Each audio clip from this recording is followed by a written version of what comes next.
সাপ, এই নামটি শুনলেই যেন গা শিউরে ওঠে, আর সেটা যদি হয় কোনো বিষধর সাপ। আজ আপনাদের মাঝে এমন একটি সাপের কথা তুলে ধরব, আপনারা শুরু থেকে শেষ পর্যন্ত ভিডিওটি দেখবেন। বাংলাদেশে হাজারো প্রজাতির সাপ রয়েছে, তবে বাংলাদেশের সবচাইতে বিষধর সাপ বলা হয় রাসেল ভাইপার সাপকে।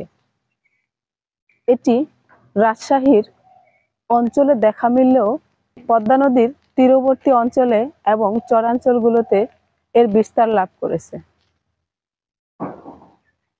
এদের বিশেষত্ব হলো এরা খুবই বিষধর সাপ।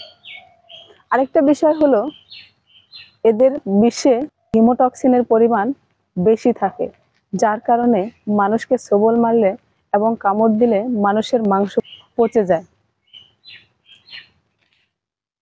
রাসেল ভাইপার অন্যান্য সাপের থেকে 1000 গুণ বেশি বিষাক্ত। অন্যান্য সাপেরা আক্রমণ হলে এবং মানুষ সামনে পড়ে গেলে ছোবল মারার চেষ্টা করে এবং পালিয়ে যাওয়ারও চেষ্টা করে, ছোবল মারতে চায় না। কিন্তু রাসেল ভাইপার মানুষ দেখলেই তেড়ে আসে এবং ছোবল মারার চেষ্টা করে এবং কি ছোবল মেরেও দেয়।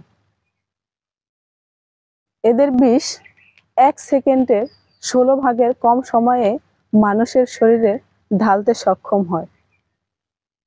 এরা অনেক বেশি বিষধর। এদের আরো একটি ভয়ঙ্কর বিষয় হলো এরা শুধু শিকার নয়, শিকারের পুরো পরিবার সহ খেতে ভালোবাসে। সাপ কথাটি শুনলেই গা শিউরে ওঠে, আর যদি সেটা হয় কোনো ভয়ঙ্কর সাপ, তাহলে তো কোনো কথাই নেই। তবে রাসেল ভাইপার অন্যান্য সাপের চেয়ে 1000 গুণ বিষধর। এটি মানুষকে কামড় দিলে, অ্যান্টিভেনম দিলেও মানুষের বাঁচার সম্ভাবনা 20%। এরা মানুষকে খুব দূর থেকে ফলো করে এবং একসময় মানুষকে আঘাত করে ফেলে।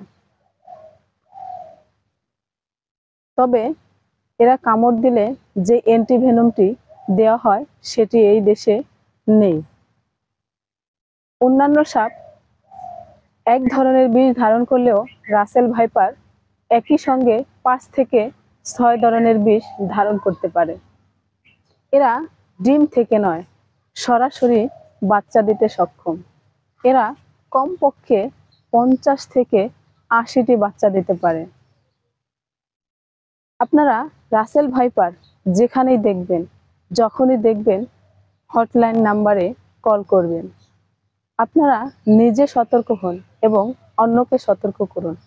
নদীর তীরবর্তী এলাকায় যারা বসবাস করেন, চরাঞ্চলে যারা বসবাস করেন, তারা সবসময় সাবধানে থাকবেন, সাবধানতা অবলম্বন করে চলবেন, কারণ বিপদ বলে কয়ে আসে না।